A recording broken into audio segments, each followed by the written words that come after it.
So I'm going to take you back a long ways back. I'm going to take you back to October 1981. Oh no. So many of you were not born then. I was. I was a college student. And it was a weird time actually, because MTV had launched just a couple months earlier in August. Wow. And we were all obsessed with it. Everybody was just obsessed with MTV. You know, we'd never seen these bands except when they were live. And everywhere you went, you go to a drugstore in the fall of 1981, and there'd be a TV up there with a little cable wire connected to it, playing MTV. So this was a day in October 1981. I was between classes. I was having a little lunch, falafel, if I remember correctly. And we have, by the way, we have in the house the designer of the official falafel icon. Right here! But anyway, so I was having a little falafel, and I was, I should have been studying probably, but I was watching MTV, and it was there in the little cafe, and this band came on. I said, where are they? Where are they? Somewhere in Europe, maybe? And wow, that voice, and that guitar, and that songwriting.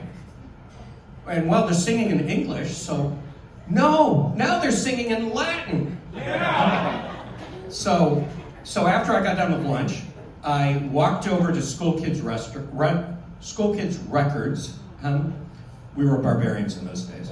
And so I bought the vinyl, and that night I played it, and I played it again the next night, and the next night after that. And gradually, my friends were skeptical at first, they became fans. And then a few years later, Joshua Tree came out, and everybody became a U2 fan. So now I'm a fair amount older now, and many things have changed. I now have a wife. I have 3 beautiful daughters, beautiful and talented daughters.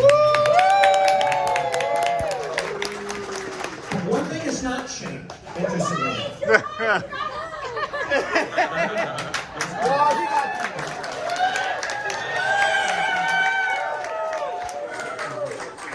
One thing has not changed in the intervening years, and that's the great joy of discovering a new musical artist.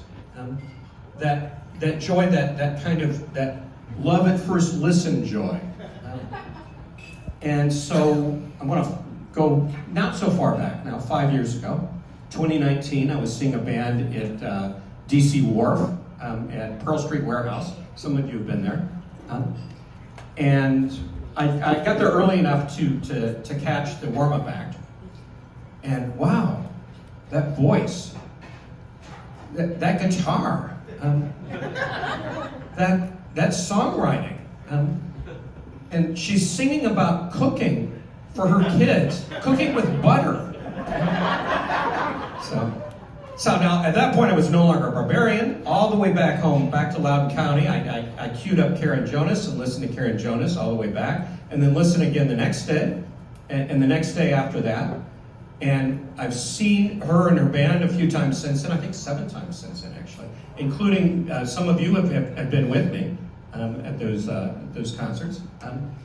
And now I would like to share Karen Jonas and her music with all of you, all of my friends and family and colleagues who are gracious enough to come here for my birthday party. So let's give a warm welcome to Karen Jonas.